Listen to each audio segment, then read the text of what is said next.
The meeting should have ended at 5:30, but at 5:47 on a rainy Thursday evening, I was still sitting at the far end of a conference table 47 floors above Manhattan, pretending I couldn't feel my pulse in my throat.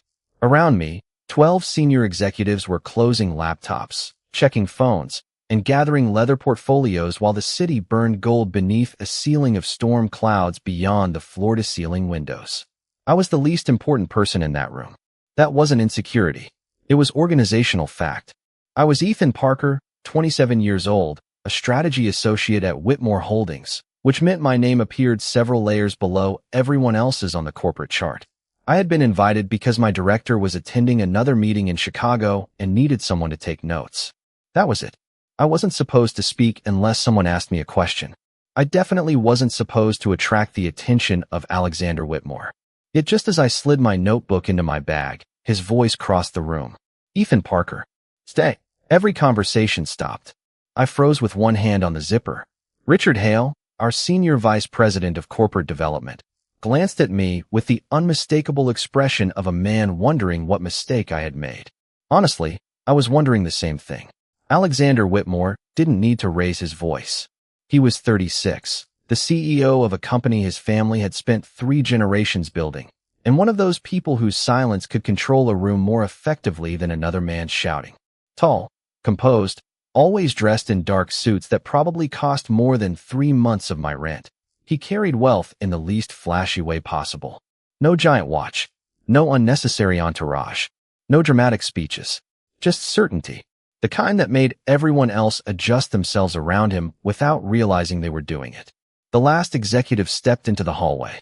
The glass door closed behind him, and suddenly the conference room felt twice as large.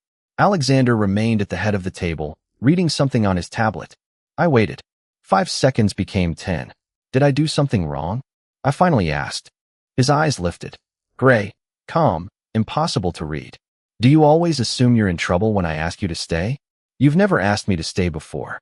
Something almost changed at the corner of his mouth. Almost. Fair point. He set the tablet down and reached for a black envelope beside his folder.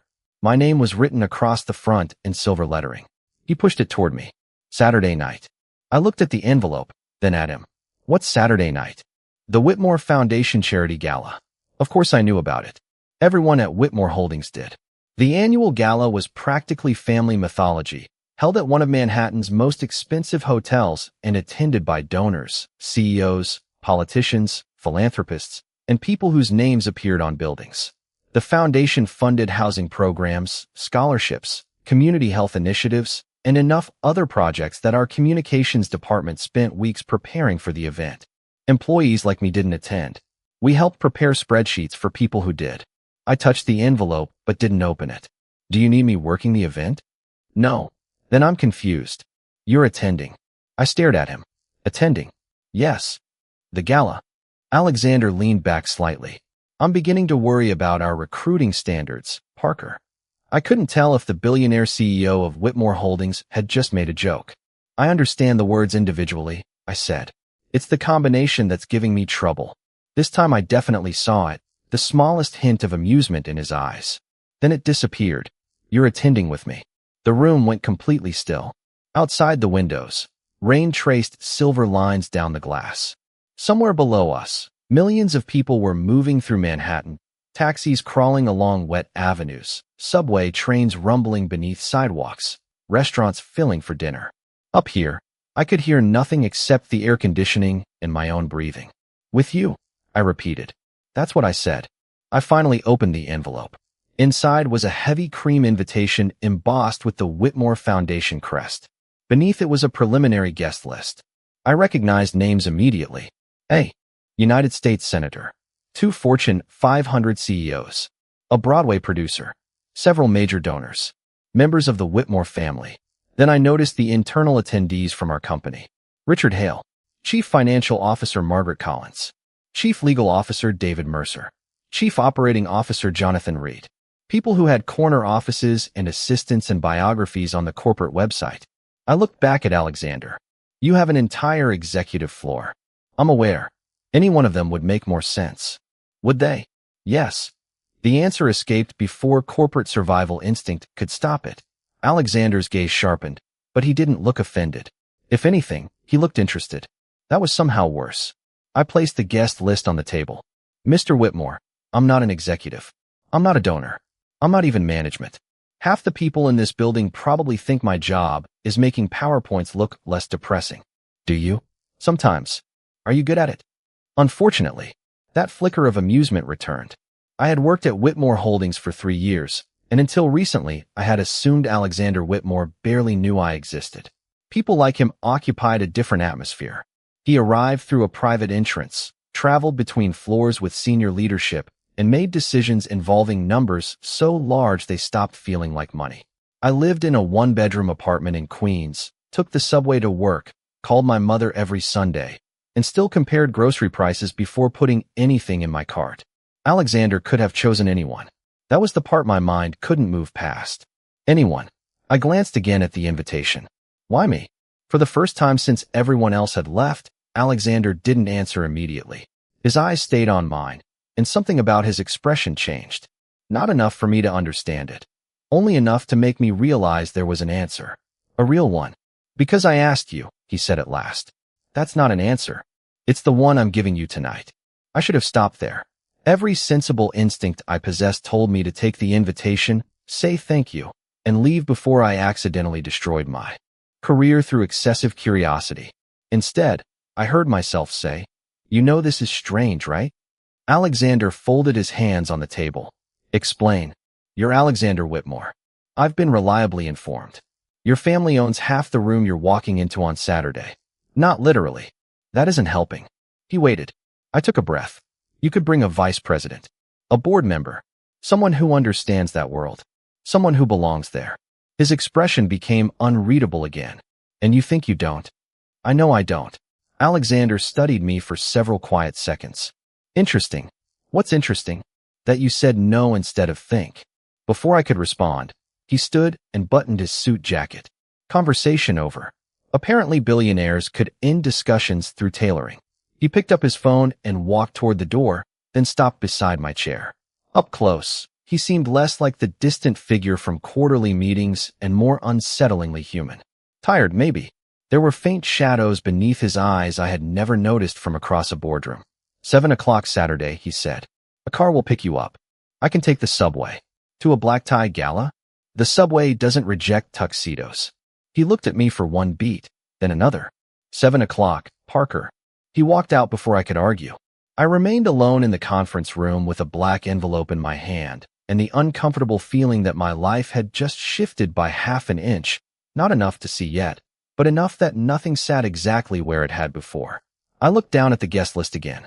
Alexander Whitmore could have chosen Richard Hale, who had worked beside him for 11 years. He could have chosen Margaret Collins, who managed billions of dollars and knew every major donor by name. He could have chosen any executive in this building. Instead, for reasons he refused to explain, he had chosen me. And what bothered me most wasn't that I didn't understand why. It was the brief expression I had seen in his eyes when I asked. Alexander knew exactly why. By Friday morning, I had almost convinced myself the invitation had been some elaborate misunderstanding. But the black envelope sitting beside my keyboard made denial difficult. I arrived at Whitmore Holdings at 8:15, carrying coffee and hoping for an ordinary day. The 47th floor had other plans. People knew. I could tell before anyone said a word. Conversation softened when I passed. 2 analysts near the elevators suddenly became fascinated by a quarterly report on the wall display. My director, Melissa Grant, called me into her office before I had even opened my email. "You are going to the foundation gala with Alexander?" she asked. Hearing his first name from my boss somehow made the situation sound more personal than it was. Apparently, Melissa stared at me over her glasses. How? That is an excellent question. I told her exactly what had happened. Her expression moved from confusion to curiosity, then settled somewhere near disbelief. Ethan, people spend years trying to get invited to that room. That makes me feel much better. She smiled despite herself. Just be careful. The Whitmores are not ordinary rich people. That family has been part of New York business circles for generations. I knew that much. What I did not know was why their youngest chief executive had suddenly pulled me into their orbit. Until 6 weeks earlier, Alexander and I had barely exchanged 10 sentences. The first real conversation happened during a strategy review for a redevelopment project in Brooklyn. I had been sitting near the wall, exactly where junior employees were expected to sit, while senior leadership discussed projections, construction timelines, and return on investment. Then Alexander approved a recommendation that made my stomach tighten. The proposal looked excellent on a spreadsheet, but the assumptions behind it ignored something my team had spent 3 weeks researching. I raised my hand before courage could abandon me. The room became painfully quiet. Alexander looked toward me. Yes. I swallowed. I think the recommendation is wrong. Richard Hale had turned so slowly in his chair that I immediately understood I had violated an unwritten rule. Alexander did not react. Why, he asked. So I explained.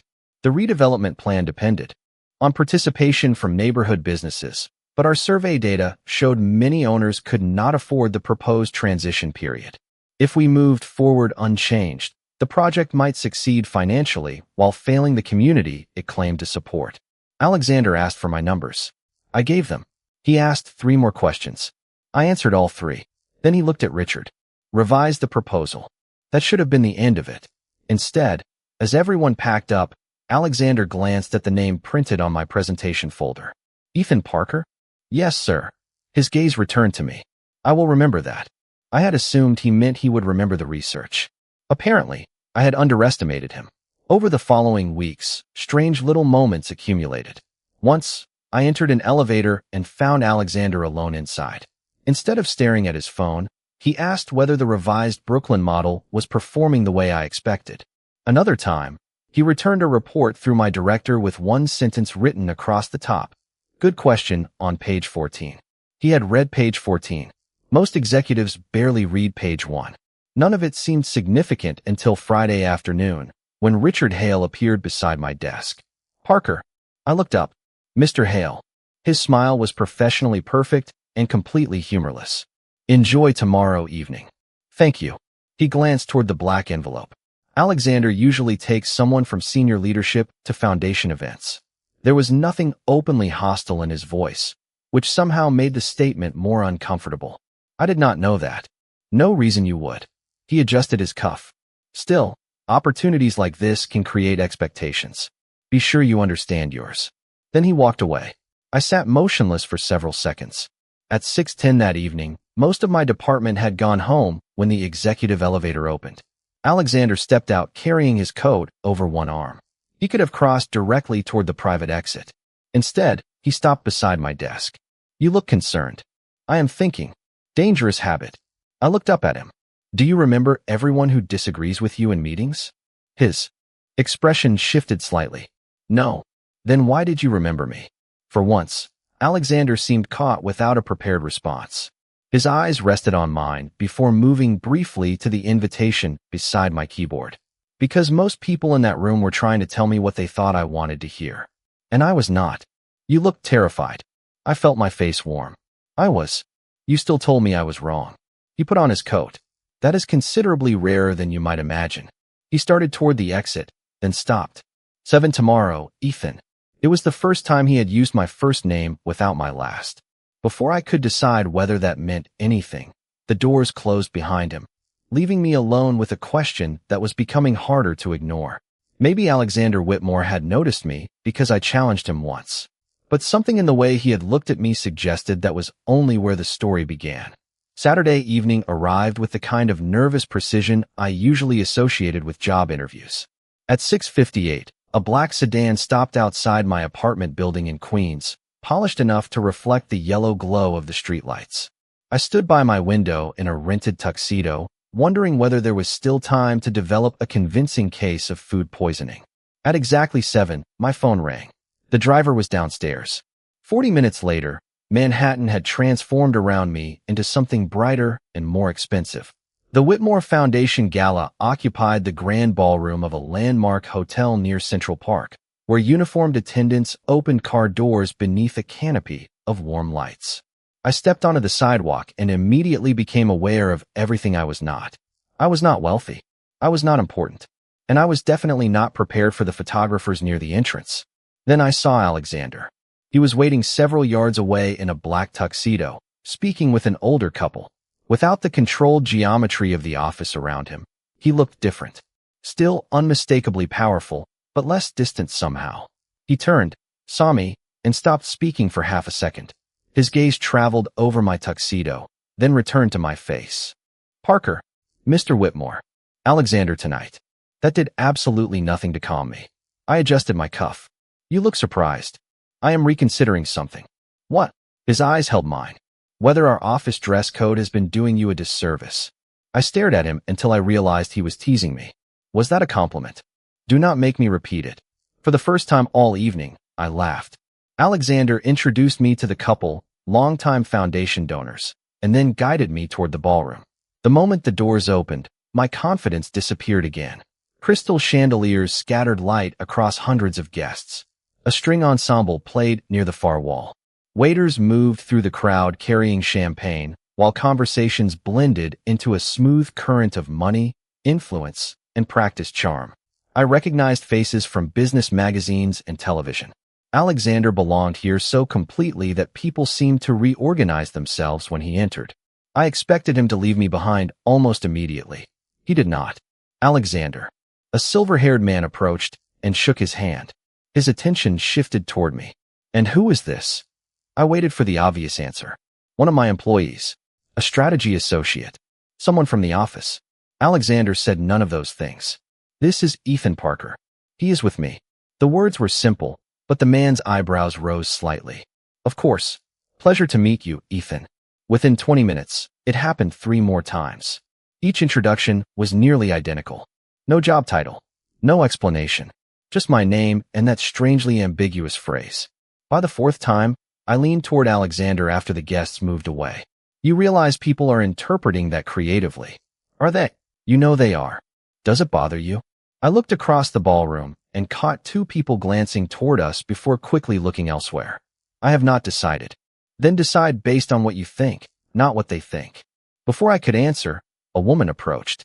She was elegant, perhaps in her early 60s, with Alexander's gray eyes and the unmistakable confidence of someone accustomed to being welcomed everywhere. There you are, she said to him. Alexander's posture changed almost imperceptibly. Mother. So this was Catherine Whitmore. Her attention moved to me. She smiled politely, but I could feel the assessment behind it. You must be Ethan. That surprised me. Yes, ma'am. Alexander mentioned you. I looked at him. He suddenly found the ballroom fascinating. Catherine noticed. Not much, she added, almost amused. My son considers personal information a limited resource. Mother. I am only making conversation. She turned back to me. What exactly do you do with Alexander? I opened my mouth, but Richard Hale appeared before I could answer. He looked immaculate in a tailored tuxedo, and his smile tightened when he saw me standing beside Catherine. Ethan, you made it. I did. Richard looked toward Alexander.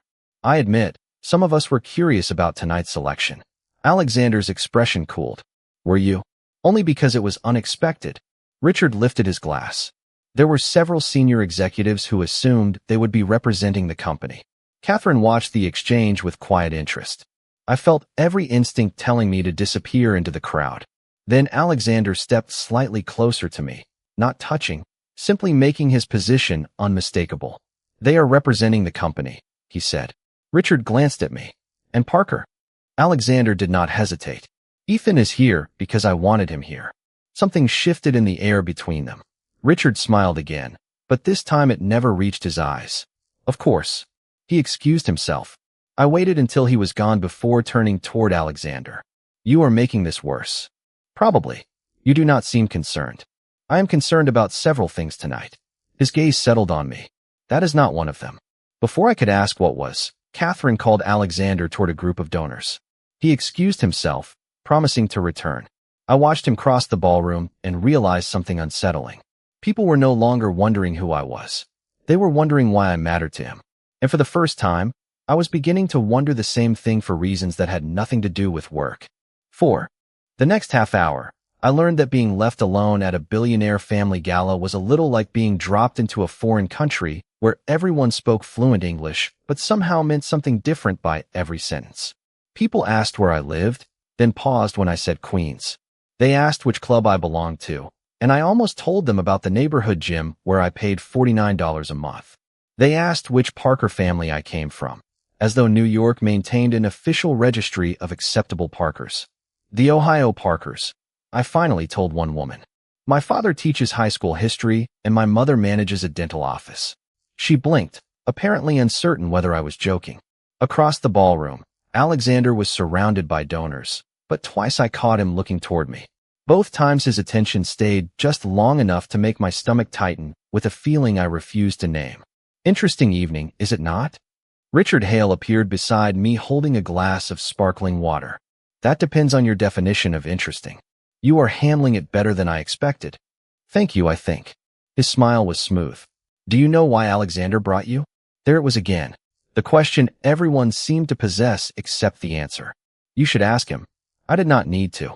Richard glanced toward Alexander. I have worked with him for 11 years.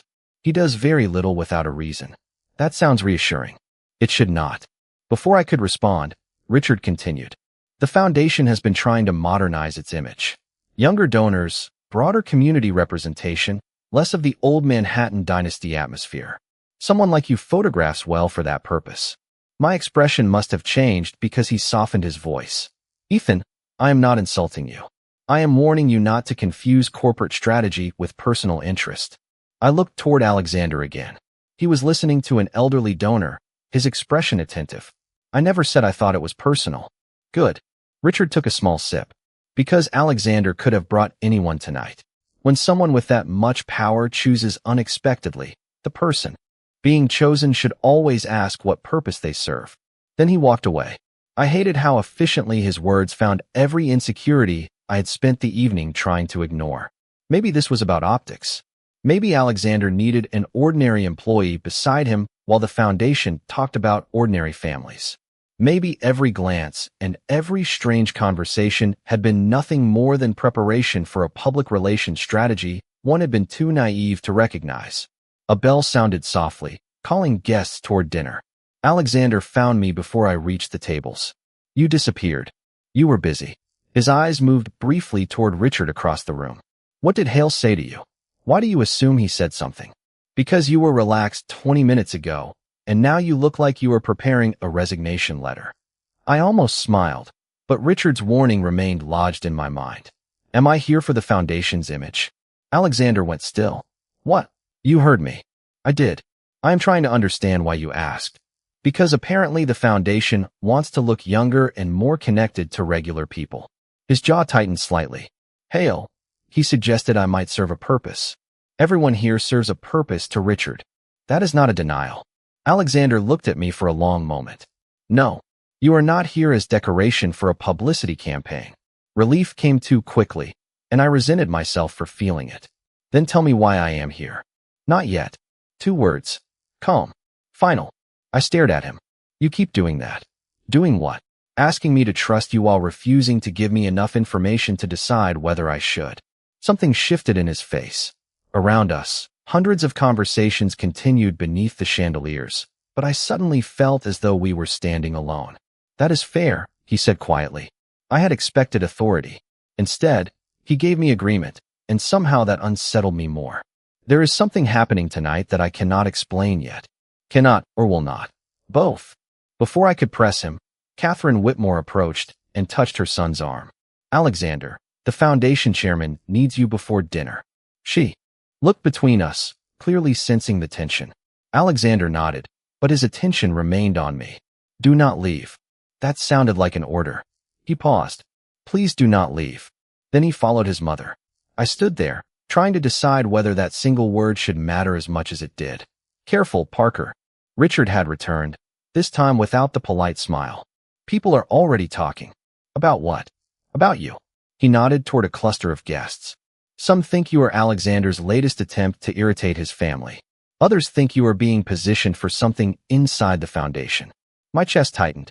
And what do you think? Richard studied me. I think you should understand how quickly this room can turn attention into a story. Yesterday, you were a strategy associate nobody here knew. Tonight, Alexander Whitmore will not explain why you are beside him. People fill empty spaces with whatever answer entertains them most. I looked around. Suddenly, every glance seemed sharper. Every whisper seemed closer. Then Richard delivered the detail that changed everything. You were not even on the original guest list. I turned back to him. What? I reviewed it Tuesday. His voice remained perfectly calm. Your name was not there. The music seemed to fade behind the pounding of my heartbeat. When was I added? Wednesday afternoon. Wednesday. Alexander had summoned me Thursday. Richard stepped away as dinner was announced, leaving me with one unbearable realization. Whatever Alexander was planning, it had begun before he ever placed that black envelope in front of me. And somewhere between Wednesday afternoon and Thursday evening, he had made a deliberate decision to bring me into a world where I did not belong, while refusing to tell me what had changed. By the time dinner began, I had stopped tasting the food. A server placed something beautifully arranged in front of me, but I could not have identified it if someone offered me $1,000. Wednesday afternoon. My name had been added on Wednesday afternoon. Alexander had made the decision before our Thursday meeting, which meant the invitation had never been spontaneous. Across the table, he was speaking with the foundation chairman, but every few minutes his eyes found mine. Earlier, that attention had made me curious. Now it made me feel observed, evaluated, selected for reasons everyone seemed entitled to speculate about except me. The ballroom had grown warmer as dinner progressed. Crystal glasses caught the chandelier light. Silverware touched porcelain. Hundreds of conversations blended into a constant polished murmur, and every expensive fragrance in the room seemed to compete for the same inch of air. I loosened my collar slightly. Richard was seated 3 places away. He had not spoken to me since revealing the guest list, but he did not need to. The information had done its work. After dessert, guests began circulating again before the foundation presentation. I escaped toward the edge of the ballroom, hoping for 5 quiet minutes. Instead, Richard appeared with 2 donors and a senior executive I recognized from another division. There he is, Richard said pleasantly. Our mysterious guest. One donor laughed. We were just wondering what your secret is, Ethan. My secret. Alexander does not usually surprise people. I forced a smile. Maybe he wanted to try something new. Richard gave a soft laugh. Ethan works in strategy. He knows the value of positioning. The word landed exactly where he intended. The other executive smiled awkwardly. Richard, what? I am complimenting him. Richard turned toward me. It is impressive, really. 3 years at the company, and suddenly you are standing beside the chief executive at the most important foundation event of the year. Some people spend decades networking for access like that. Heat climbed into my face. I did not ask for access. Of course not. His tone remained perfectly courteous. That made it worse. Sometimes opportunity simply recognizes the right person. The donors exchanged a glance. Something inside me tightened. Excuse me. I walked away before anyone could answer. I crossed the ballroom, passed the coat check, and followed a quiet corridor until I found glass doors leading to a terrace overlooking Central Park. Cold October air met my face, clean and immediate. I stepped outside and finally breathed. Manhattan stretched beneath me in thousands of lights. Traffic moved along Fifth Avenue in ribbons of white and red. Somewhere down there were people having normal Saturday nights, ordering pizza, watching movies, arguing about parking spaces. I would have given anything to be one of them. Ethan. I closed my eyes. Of course he had followed me. Please do not tell me to go back inside. Alexander stopped several feet away. I was going to ask if you were all right. I am embarrassed. Because of Hale? I turned toward him. Because I have spent this entire evening answering questions about a decision I did not make. He said nothing. Everyone wants to know why I am here, Alexander. Your executives. Your donors. Your mother. Me. I know. Then answer me. His expression tightened. I cannot yet. The frustration that had been building all evening finally broke through. You keep saying that like it should be enough. Ethan. No. You brought me into this room. You introduced me without explaining what I am doing here. You let everyone build whatever story they wanted around me. And somehow I am supposed to stand there smiling, because you promised there is a reason. Alexander looked genuinely unsettled now. Good. I needed him to understand. Richard told me I was added to the guest list Wednesday. Silence. That was confirmation enough. He was telling the truth. About that, yes. So what happened Wednesday? Alexander looked back through the glass doors toward the ballroom. Something was finalized. What? I cannot tell you before the announcement. I laughed once, without humor. There is always another condition. I am trying to protect something important. Your company? No. His answer came immediately. The foundation? Not exactly. Then what? His eyes returned to mine. For one strange second, the billionaire's certainty disappeared, and I saw the tired man I had noticed Thursday evening. Your chance to decide what you want before everyone else starts telling you what you should want. That stopped me, but only briefly. You already made a decision involving me without asking. He absorbed that quietly. You are right. I had expected an argument. Instead, those 3 words took some of the anger out of me. Alexander stepped closer, still leaving enough distance that I never felt cornered. I handled this badly. That might be the first normal thing you have said all night. A faint smile touched his face, then vanished. Give me 20 minutes. For what? The foundation presentation. After that, there will be no secret left to keep. I looked through the doors. Richard was inside talking with Catherine. Several guests glanced toward the terrace. I suddenly felt exhausted by all of them. I need air. Alexander nodded. Then take it. He did not order me back inside. He did not remind me that he was my boss. He simply opened the door and paused. If you decide to leave, I will understand. Then he went inside alone. I remained beneath the cold Manhattan sky, staring at the city until my breathing slowed. I could leave. For the first time that evening, Alexander had made that clear. But 20 minutes stood between me and the truth. I looked through the glass and saw him take his place near the stage as the foundation chairman approached the microphone. Then a large screen illuminated behind them, displaying the words Community Housing Initiative. My breath caught.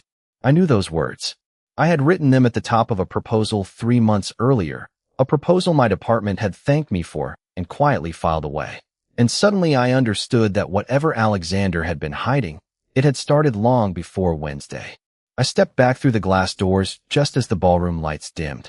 Conversations faded, chairs turned toward the stage, and the foundation chairman began describing a new 5-year commitment to housing stability for working families across New York City. I barely heard him. My attention was fixed on the screen behind him. Community Housing Initiative. Those were my words. Not merely the same idea. The same name. 3 months earlier, after weeks of research, I had written a proposal arguing that housing assistance should not begin only after families reached a crisis. My plan connected rent support, financial, counseling, local employers, and nonprofit partners before people reached that point. Melissa had liked it. Her director had called it thoughtful. Then nothing happened. I had assumed it disappeared into the same corporate archive where good ideas went to become forgotten attachments. The chairman continued. This initiative began with an internal proposal that challenged us to rethink whom philanthropy should reach and when support should begin. My hands went cold. Then Alexander walked onto the stage. Applause filled the ballroom. He waited for silence. 3 months ago, an employee at Whitmore Holdings submitted an idea that was not part of his assignment. My heart stumbled. He was not asked to redesign a foundation program. He was asked to analyze redevelopment data. Instead, he noticed that our model looked successful from the top floor and considerably less successful from the sidewalk. A few people laughed softly. I could not.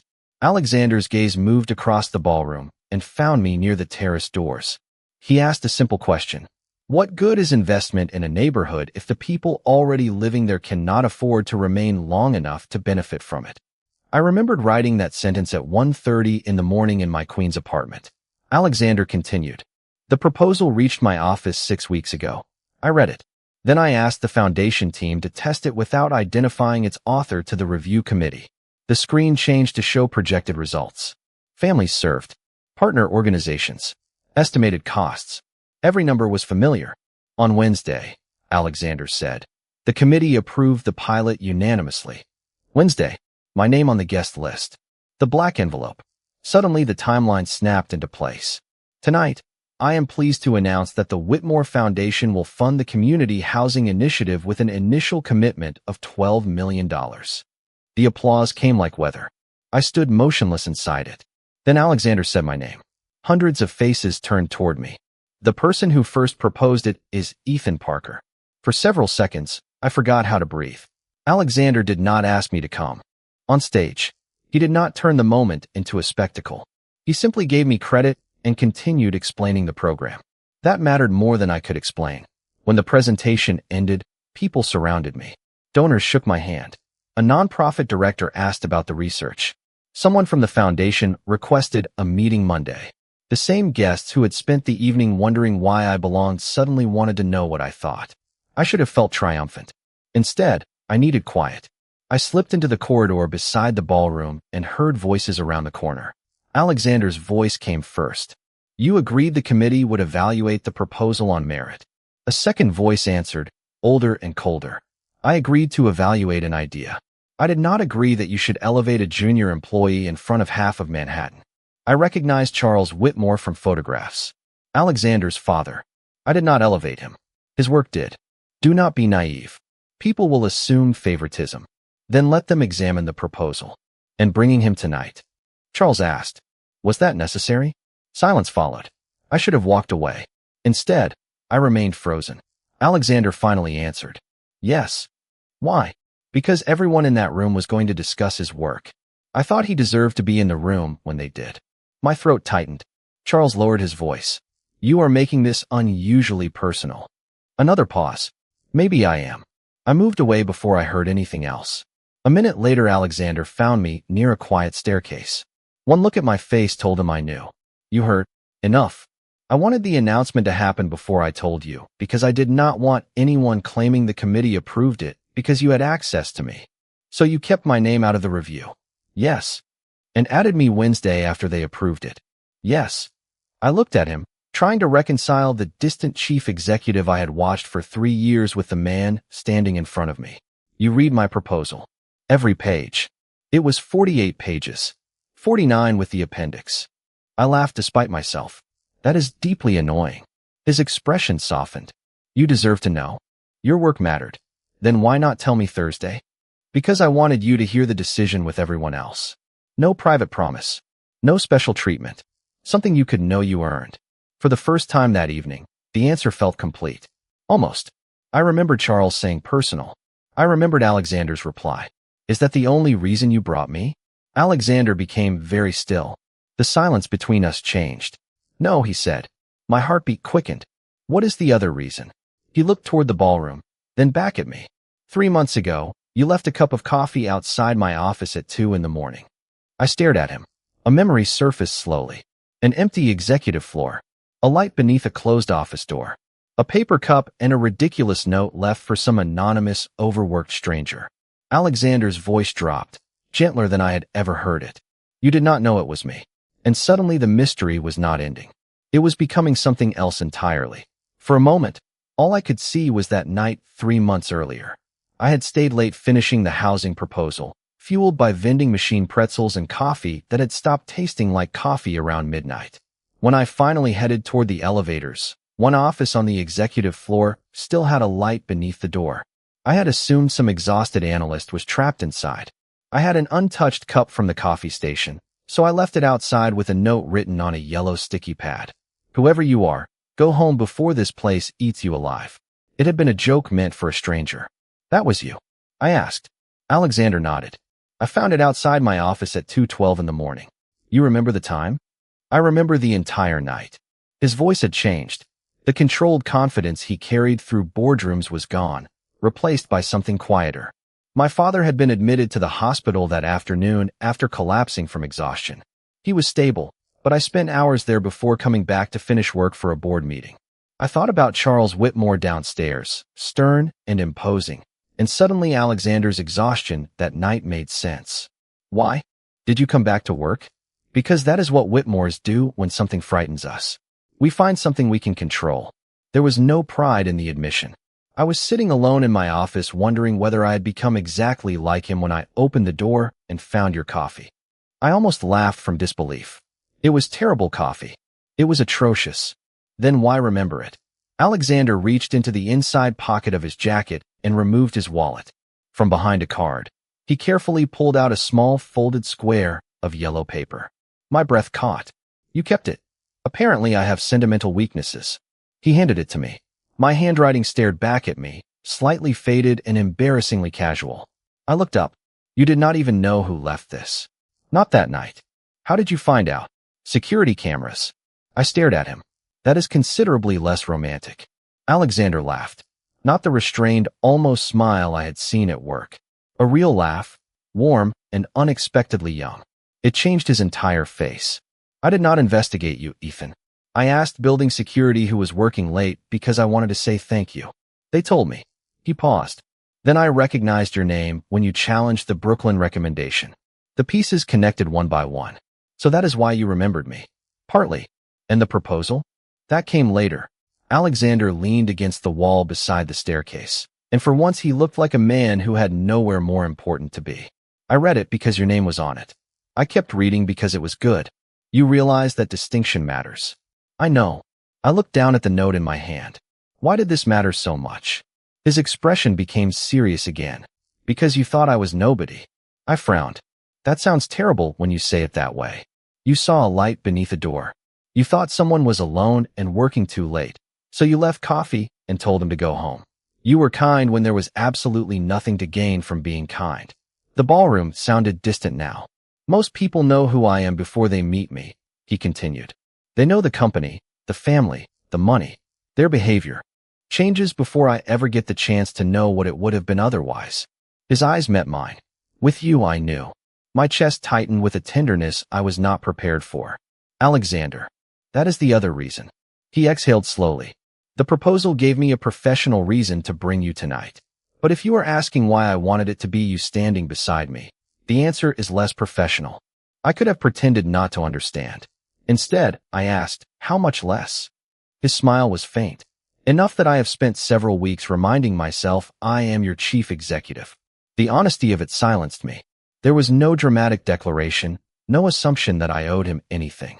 Just a boundary he clearly understood. And now? I asked. Now I am telling you the truth because you asked for it. He held my gaze. Nothing changes unless you want it to. Before I could answer, applause rose from the ballroom. Alexander straightened but did not move away. I folded the old note carefully and offered it back. He closed my fingers around it instead. Keep it. Why? Because I think I have held on to that moment long enough. Then he walked toward the ballroom, leaving the decision exactly where he had promised it would be. With me. By the time I returned to the ballroom, the old yellow note was folded inside my jacket pocket, and everything felt subtly different. Alexander had not promised me anything. He had not asked me for anything. Somehow that made his confession harder to dismiss. For the first time, I understood that beneath the Whitmore name was a man who had spent years wondering whether anyone saw him without the money attached. I had barely reached the edge of the crowd when Melissa Grant hurried toward me, her expression tense. Ethan, have you checked your phone? No. What? She lowered her voice. Someone leaked an internal message to a business gossip account. My stomach dropped. I pulled out my phone. Notifications covered the screen. The post was already spreading among employees and guests. It suggested that my foundation opportunity had less to do with my proposal and more to do with my personal access to Alexander. There was no evidence, only implication, but implication was enough. I looked across the ballroom and found Richard Hale speaking quietly with two board members. One of them glanced directly at me. Alexander appeared beside us moments later. I know, he said. His calm voice could not hide his anger. The board wants to discuss it. Discuss what? I asked. Whether your involvement creates an appearance problem. The humiliation returned, sharper this time because now I had something real to lose. They approved the proposal anonymously. Exactly. Alexander's jaw tightened. Which is why this is absurd. He started toward the board members. I caught his sleeve. What are you going to do? He looked at my hand, then at me. Correct the situation. I knew what that meant. Alexander Whitmore could make one telephone call and turn a rumor into a career-ending mistake for whoever started it. But Richard's earlier words came back to me. People would believe I had advanced because of access. If Alexander used his power now, every accusation would become harder to erase. Do not. Alexander frowned. Ethan, if you protect me by shutting everyone down, they will say that proves the point. I am not going to let someone undermine your work. Then let the work defend itself. He stared at me. You should not have to prove yourself twice. Maybe not. But tonight I do. The foundation chairman approached, clearly uncomfortable. Alexander, we have a problem. Several donors are asking whether the initiative was independently reviewed. It was, Alexander said. Unanimously. I turned to the chairman. Then let me present it. Both men looked at me. Present what? The chairman asked. The proposal, the research, the financial model, everything the committee evaluated. Alexander immediately understood. Ethan, you were not prepared to speak tonight. I wrote 49 pages. I think I remember them. For 1 second, the corner of his mouth moved. Then his expression became serious. Are you certain? That question mattered. He was not deciding for me. Yes. 10 minutes later, I stood behind the podium facing a ballroom filled with people who had spent the evening trying to determine whether I belonged there. My hands trembled, so I rested them lightly against the podium. Then I stopped looking at the billionaires and remembered the people behind the numbers. The restaurant owner in Brooklyn who had told our research team she had lived above her shop for 22 years. The teacher whose rent had increased faster than his salary. The families who earned too much for emergency assistance, but too little to absorb one unexpected expense. I explained the model in plain English. I explained why prevention cost less than crisis intervention. I explained how local employers, nonprofits, and housing counselors could work together before families reached the edge. Questions followed. I answered them. One donor challenged the projected participation rate. I showed him the pilot assumptions. A board member questioned administrative costs. I explained the safeguards. Somewhere along the way, my hands stopped trembling.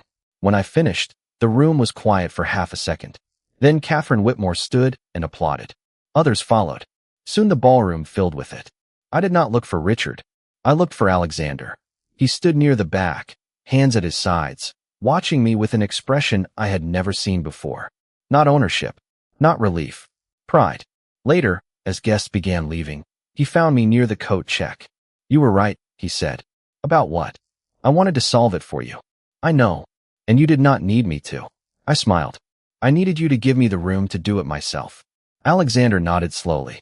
I am learning the difference. Outside, the rain had stopped. His car waited at the curb, but neither of us moved toward it immediately. Monday will be complicated, I said. Yes. We need boundaries. Yes. I studied him. You agree very quickly for a billionaire. I have recently discovered that arguing with you rarely improves my position. I laughed, and Alexander smiled. Then he opened the car door for me without touching me, without assuming I would get inside. He simply waited. And once again, the choice was mine. Monday morning arrived with 3 emails from Human Resources, 2 meeting requests from the foundation, and 1 cup of black coffee waiting on my desk. There was no note beside it, but I knew who had left it. I looked toward the executive elevators and smiled before taking my first sip. Alexander and I spent the next several weeks doing something neither of us was particularly good at, being careful. The foundation formally appointed me to a temporary advisory role for the Community Housing Initiative, but when Melissa told me senior leadership was considering moving me directly into Alexander's office, I declined. I wanted the project. I wanted the responsibility. I did not want anyone, including myself, wondering whether my career belonged to me. Alexander accepted my decision without argument.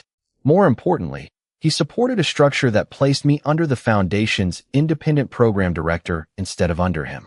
The anonymous review records were also released to the board, making it clear that the proposal had earned unanimous approval before anyone knew I had written it. The rumors faded. Richard Hale stopped appearing beside my desk with carefully disguised warnings. Life did not become simpler, exactly, but it became mine again. 6 weeks later, the pilot officially launched in Brooklyn. I stood inside a neighborhood community center while local nonprofit leaders discussed enrollment with foundation staff. Alexander arrived late and stayed near the back instead of turning the event into a performance about himself. That small choice told me more than any speech could have.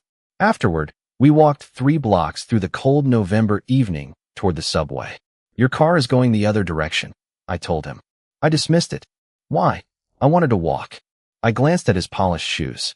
Those look expensive. They are shoes, Ethan. They will survive. We stopped outside a small coffee shop, glowing warmly against the early darkness.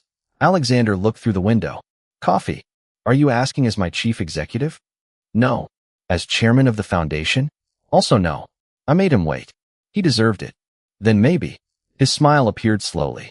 Inside, we ordered 2 coffees and shared a slice of apple pie because Alexander claimed he was not hungry and then ate half of mine. I learned that he hated golf despite belonging to 3 clubs, loved old mystery novels, and could not cook anything more complicated than scrambled eggs. He learned that I called my mother every Sunday, that I still had student loans, and that my first job in New York had been carrying boxes in a copy center for $13 an hour. Nothing about the conversation would have impressed anyone in the ballroom that night. That was exactly why I remembered every minute of it. We did not rush into anything. There were dinners, walks, conversations that stretched later than either of us intended, and boundaries we discussed instead of pretending they did not exist. Alexander eventually stepped away from direct oversight of every foundation program involving my work. I earned a permanent position leading community strategy through an independent reporting line. Months passed. The housing pilot expanded. My parents visited New York, and my mother spent dinner asking Alexander questions about his childhood, while my father attempted to explain why the Cleveland Guardians would eventually have a perfect season. Alexander listened to both of them, as though nothing else required his attention. The following spring, the Whitmore Foundation announced another gala. I found Alexander waiting outside my office one evening with 2 coffees. "There is an event next month," he said. I narrowed my eyes. "Absolutely not. I have not asked anything yet. I remember the last one." "So do I." He handed me a coffee. "Dinner, then?" I looked at him, deliberately taking my time. Almost a year earlier, I would have searched his expression for hidden motives. Now I knew the man behind the careful suits and impossible schedule. I knew when he was worried, when he was amused, and when he was pretending not to be tired. Most importantly, I knew he had learned to ask. "Dinner sounds good," I said. "Your choice of restaurant." Dangerous amount of authority. "I trust you." We left the building together and joined the evening crowd moving along the sidewalk. No photographers waited. No board members watched. There was no ballroom, no guest list, no reason for anyone to care who walked beside whom. At the corner, Alexander reached toward my hand and paused just long enough for me to close the distance myself. The traffic light changed. We crossed with everyone else, 2 men carrying coffee into an ordinary New York evening, while somewhere behind us 47 floors of glass reflected the setting sun. I had once believed being chosen by someone powerful could change a life. I had been wrong. The real change came later, in quieter moments, when power stopped mattering and choice became something we gave each other.